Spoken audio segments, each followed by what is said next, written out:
There's no denying that morality is an important concept in human society. As I touched on in other videos, it's actually people's ability to view things as good and evil and know that certain things are right and wrong that makes up the core foundation for many ideas that people hold dear. So naturally, when people watch movies or just engage in stories in general, they like to designate who is the good guy and the bad guy, as well as judge the actions of the characters beyond what the narrative has to say about them. And as I've argued many times before, that is a very good thing and something that I frankly think Hollywood should encourage more of these days, designating who the heroes and villains are in order to establish what is fundamentally right and wrong. Not that there's any problem with wiggle room and gray morality, just that a line does have to be drawn somewhere. But the point is, sometimes a movie can't be watched this way. It's very rare, but there are some times where a narrative is totally devoid of morality and judges the characters strictly on other merits. And as a result, in these cases, to judge the characters by conventional morals is to completely miss the point of what the movie is saying. And today, while staying completely neutral as far as my own opinions go, I would like to go over one of the best examples of a movie like this that I can give. And there will be spoilers for the movie in question ahead, so in case you don't want to know what happens, you should be on the lookout. This will be the only spoiler warning I'll be giving you. Okay. So as I just got through saying, most of the time it's very important that movie narratives at least try to judge its characters based off the conventional morals that we human beings have. Now it is okay if things get a bit morally ambiguous, or if any given character has a moral compass completely different from anybody else's, but on the whole, an audience should be able to look at the character's actions after the fact and place judgment upon them as to how good or bad they were. But when dealing with movies where morality isn't a factor, and again, I would like to note that these kinds of movies are rare, and it's even rarer that they actually work, but they do exist nonetheless. It's best not to view the movie through a normal moral lens, because you'll end up missing the whole point of it at best and absolutely hating it at worst. And the best example I can give for a movie of this nature would be Christopher Nolan's The Prestige. Because here's the thing. On first viewing, it's kind of easy to assume that Angier is the good guy and Borden is the bad guy, because for most of the movie, the audience is led to believe that Borden murders Angier in the end. Only, by the halfway point, it's already become clear that things are much more complicated than that. And that's not even taking into account all of the twists the ending throws at the viewer. But the point is, one can view this movie through a traditional good guy, bad guy lens, and can even find characters to sympathize with. But if they do, they're not going to end up happy by the time it's over. Because the more one thinks about it, the more one can find reason to hate both Angier and Borden. But the truth is simply that the movie isn't meant to be viewed that way. Because it's true, Angier and Borden are both guilty of many things, but that's not what the movie is judging them upon. I've even seen many a person gawk in disbelief at the lengths the twins went to in order to keep their little trick a secret, as well as the lengths Angier went to beat Borden and have the spotlight all to himself. But the thing is, that is the point of the movie. Because I'll be the first person to say it. I think black and white morality is a good thing in movies, but it simply can't be applied to this movie if one is to understand the whole picture. And what is that whole picture, you might ask? Well, I think it's best summed up by Borden when he and Angier are observing the Chinese magician and he figures out that he's faking being a frail old man to hide his ability to make things appear.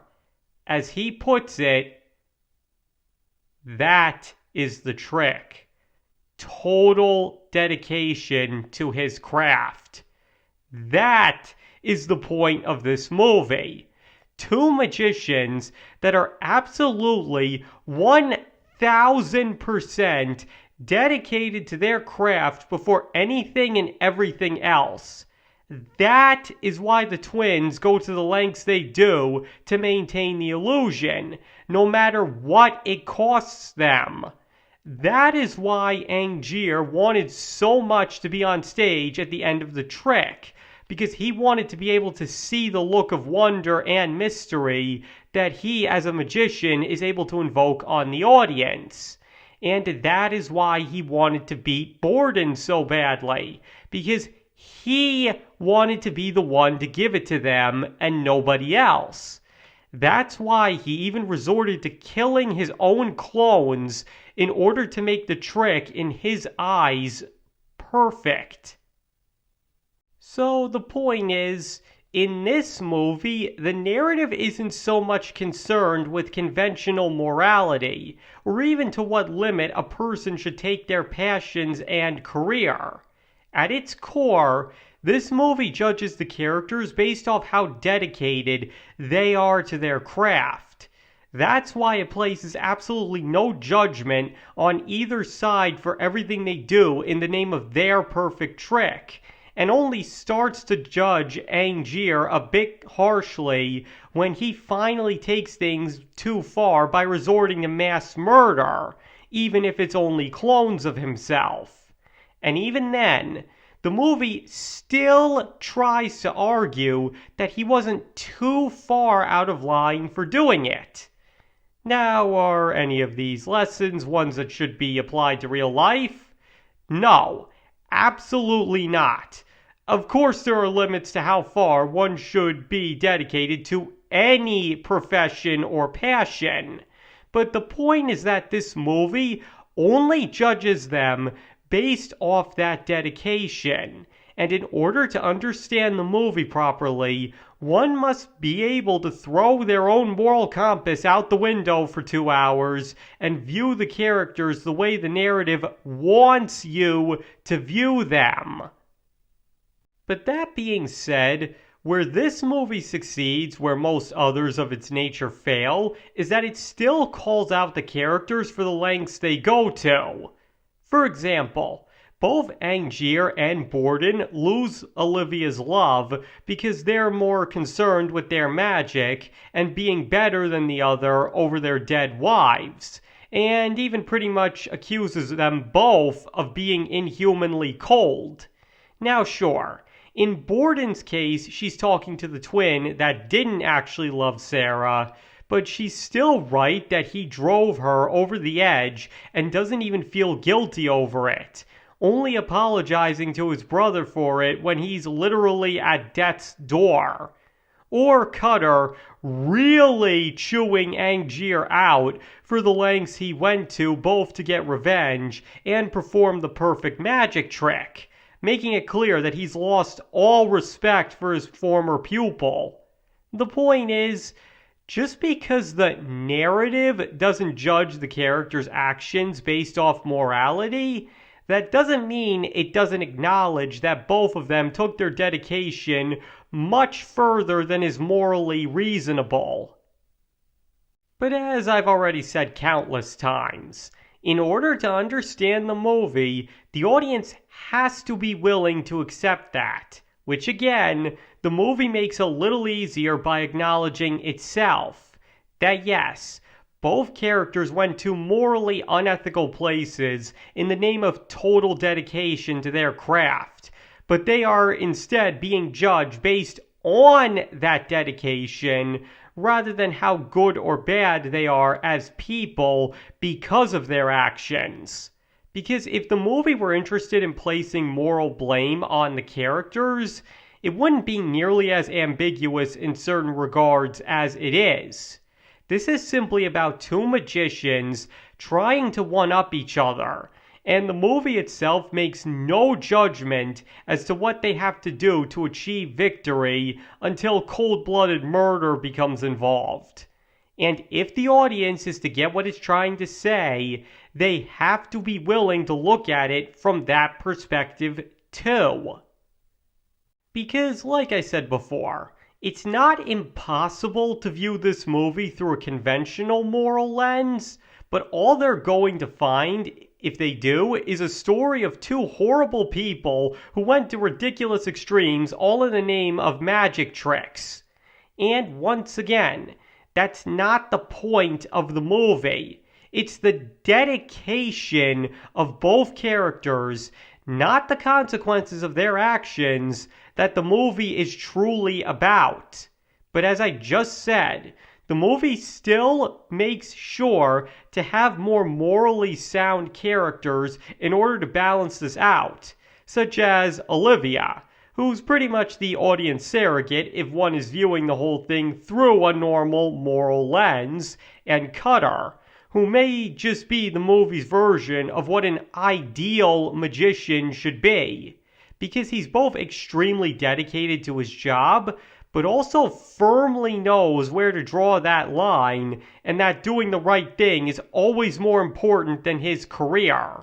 And honestly, in a movie of conventional morality, he would probably be the main character, because he's hands down the most sympathetic magician in it. And even Nikola Tesla is portrayed as eccentric and brilliant, but unappreciated, and only gives Angier what he wants out of a desperate need for money, and even then has the wisdom to warn him about the dangers of his invention. But, in keeping with the movie's moral views, Angier ignores it all in the name of finally pulling off the perfect trick. Again, it's actually pretty easy to understand this movie if one knows how to view it the right way. Now listen, I'm not saying that if one wants to watch this movie, or any movie for that matter, a certain way that they're wrong to do so. Because like I've said in countless other videos, movies are art, a form of expression, so any given person is most definitely free to take away anything from it that they want to. All I'm trying to say is that if one wishes to fully understand a movie like The Prestige, they have to be willing to look at things differently than they normally do. Because again, if one views this from a strictly moral standpoint without ever even considering how it wants you to look at it, not only will half the characters' actions or the way the narrative presents them not make any sense, but one will also find the movie impossible to enjoy because of the unethical nature of both the lead characters. And for one other thing, it's also worth noting that regardless of how one views the movie, it's important not to take its core theme to heart. Because as I said before, even the movie knows that both characters take their dedication too far and calls them out on it. So it's not like the movie's moral is that you should put your career before anything, no matter what it costs you or how morally deprived it is. Because if that's your takeaway from it, then you've also completely missed the point. It's not trying to condone the actions of the characters from a moral standpoint. It's just viewing them from a different angle. Basically, while it doesn't abandon morality entirely, the point of a movie like The Prestige is not to judge the characters based off that morality, and instead view their actions through another kind of perspective. It's not one that should normally be used, or even one that everybody can be willing to try, but that is why the movie is presented the way it is. Okay, I think that was everything I had to say on that. So now I'd like to hear your thoughts. Do you believe that movies devoid of conventional morality, like The Prestige, can't be viewed through a normal right and wrong perspective, and that the audience must be willing to look at it from that narrative's perspective in order to understand it? Or do you believe that all movies should be looked at through a conventional moral lens and that I've got this all wrong? Please feel free to let me know in the comments below. But let's just try and keep it a civil discussion. And as I've stressed many times throughout the video, you are free to feel however you want to about this topic. If you think I was wrong about everything I said, that is absolutely fine. And thank you all for watching. I really appreciate it. And I hope to see you all next time.